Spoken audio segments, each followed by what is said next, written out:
તો મિત્રો તમે અહીંયા સ્ક્રીન ઉપર જોઈ શકો છો મેં અહીંયા YouTube સ્ટુડિયો બ્રાઉઝરની અંદર સર્ચ કર્યું છે અને જેવા અહીંયા હું YouTube સ્ટુડિયો ઉપર ક્લિક કરીશ ને એવું જ મારું જે YouTube સ્ટુડિયોનું એપ્લિકેશન છે YT સ્ટુડિયો એ ખુલી જશે, પણ બ્રાઉઝરની અંદર આપણી ચેનલ ખુલતી નથી।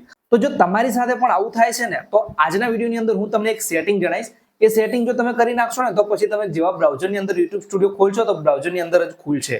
તો કયું એ સેટિંગ છે અને કઈ રીતે આપણે એને ચાલુ કરવાનું છે એ જાણવા માટે તમારે આજનો વિડીયો છેલ્લે સુધી જોવો પડશે। પણ આગળ વધીએ એની પહેલા જો તમે હજુ સુધી આપણી ચેનલને સબસ્ક્રાઇબ નથી કરી તો નીચે સબસ્ક્રાઇબ બટન ઉપર ક્લિક કરી બાજુમાં બેલ છે એને ઓલ ઉપર સેટ કરી નાખો, જેથી બીજા વિડીયો આવશે આવા તો એની નોટિફિકેશન તમને મળતી રહેશે। મિત્રો ઘણા એવા લોકો હોય છે કે જેમનો બ્રાઉઝરની અંદર YouTube સ્ટુડિયો નથી ખુલતો અને એમને વિડીયો અપલોડ કરવો હોય, કોઈ ચેનલનું સેટિંગ કરવું હોય તો એમને બાકી રહી જાય છે।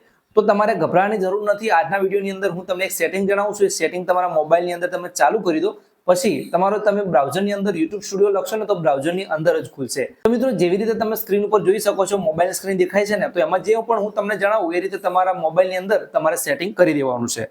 તો શું કરવાનું છે, જુઓ તમારા જેટલા પણ એપ્લિકેશન છે ને એની અંદર તમારે YT સ્ટુડિયો ઉપર આમ દબાઈ રાખવાનું છે। પછી શું કરવાનું છે, એપ ઇન્ફો લખેલું આવે એની ઉપર ક્લિક કરવાનું છે। આ રીતે ક્લિક કરશો ને એટલે એના જે YT સ્ટુડિયોના ઘણા બધા ઓપ્શન અહીંયા ખુલશે। ત્યાર પછી તમારે નીચે અહીંયા સ્ક્રોલ કરવાનું છે ને, અહીંયા લખેલું છે ઓપન બાય ડિફોલ્ટ, બરોબર, આની ઉપર ક્લિક કરવાનું છે। હવે જુઓ અહીંયા ઓપન સપોર્ટ લિંક આ લખેલું છે ને આને તમારે બંધ કરવાનું છે। આપણે ચાલુ નથી કરવાનું, આને બંધ કરવાનું છે। તો અહીંયા ઓપન સપોર્ટેડ લિંક છે એને અહીંયા હું બંધ કરી દઉં છું, બરોબર। જુઓ હવે બધા ઓપ્શન ઘણા બધા નીચે આવતા હતા ને બધા બંધ થઈ ગયા। હવે અહીંયાથી તમારે શું છે, આને વચ્ચેથી નીકાળી દેવાનું છે અને ફરીથી તમારે બ્રાઉઝર ઓપન કરી લેવાનું છે।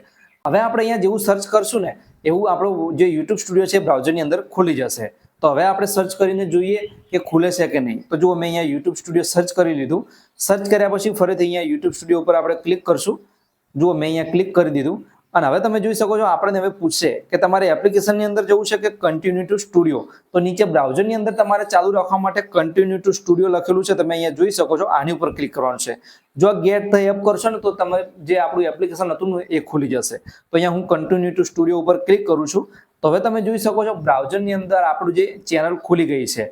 તો આ રીતે તમે બ્રાઉઝરની અંદર તમારા YouTube સ્ટુડિયો જે છે એને ખોલી શકો છો। તમે જોઈ શકો છો અહીંયા બધા ઓપ્શન પણ આપણા આવી ગયા છે અને આને આપણે અહીંયા 3 લાઈન ઉપર ક્લિક કરી અને પછી ડેસ્કટોપ સાઇટ ઉપર કરી દઈશું એટલે તમે કોમ્પ્યુટરની જેમ તમારા મોબાઈલને યુઝ કરી શકો છો અને એની અંદર જે YouTube સ્ટુડિયો છે એનો ઉપયોગ તમે સારી રીતે કરી શકો છો।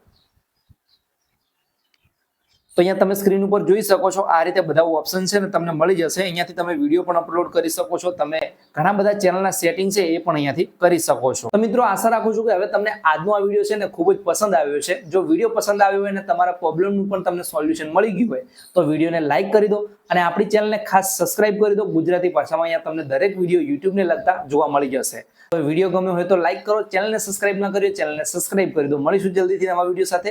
જય માતાજી।